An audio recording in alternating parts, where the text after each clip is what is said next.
ಬಗ್ಗೆ ನಿಮ್ಮನ್ನ ಜಾಗೃತಿ ಮೂಡಿಸುವಂತಹ ಕಾರ್ಯಕ್ರಮ. ಹೆಲ್ಮೆಟ್ ಧರಿಸಿ ಜೀವನ ಉಳಿಸಿ, ಸೀಟ್ ಬೆಲ್ಟ್ ಹಾಕಿ ಜೀವ ಉಳಿಸಿ, ನಿಯಮಗಳನ್ನು ಪಾಲಿಸುವುದು ಜೀವವನ್ನು ರಕ್ಷಿಸುವುದು. ಎಚ್ಚರಿಕೆಯ ಕೊರತೆಯೇ ಅಪಘಾತಗಳಿಗೆ ಕಾರಣ. ಸುರಕ್ಷತೆ ನಮ್ಮೆಲ್ಲರ ಜವಾಬ್ದಾರಿ.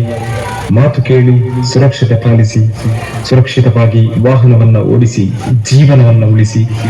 ಚಾಲನೆಯಲ್ಲಿ ಫೋನ್ ಬಳಸಬೇಡಿ, ಸುರಕ್ಷಿತವಾಗಿರಿ.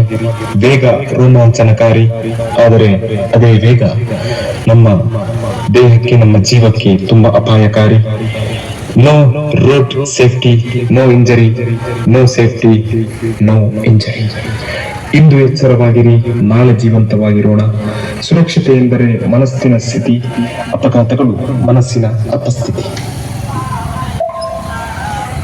ಉಪ್ಪಿನಂಗಡಿ ಯುವ ವಾಹಿನಿ ಘಟಕದ ಮುಂದಾಳತ್ವದೊಂದಿಗೆ ಸಾರಿಗೆ ಇಲಾಖೆ, ಕರ್ನಾಟಕ ಸರ್ಕಾರ, ಆರಕ್ಷಕ ಠಾಣೆ ಉಪ್ಪಿನಂಗಡಿ ಘಟಕ, ಯುವ ವಾಹಿನಿ ರಿಜಿಸ್ಟರ್ಡ್ ಉಪ್ಪಿನಂಗಡಿ ಘಟಕ, Rotary Club Uppinangadi, JCI Uppinangadi, garage ಮಾಲಕರ ಸಂಘ ಉಪ್ಪಿನಂಗಡಿ, ಕೋಟಿ ಚೆನ್ನಯ್ಯ ಸೇವಾ ಟ್ರಸ್ಟ್ ಕರಾಯ, ಹಿರಿಯ ವಿದ್ಯಾರ್ಥಿ ಸಂಘ, ದಯವಿಟ್ಟು ಶಾಲೆ ಇವುಗಳ ಜಂಟಿ ಆಶ್ರಯದಲ್ಲಿ ಉಪ್ಪಿನಂಗಡಿ ಸಾಸುಲಿಂಗೇಶ್ವರ ದೇವಸ್ಥಾನದಿಂದ ಕಲ್ಲೇರಿಯವರೆಗೆ ಜಾಗೃತಿ ಅಭಿಯಾನ, ರಸ್ತೆ ಸುರಕ್ಷತೆ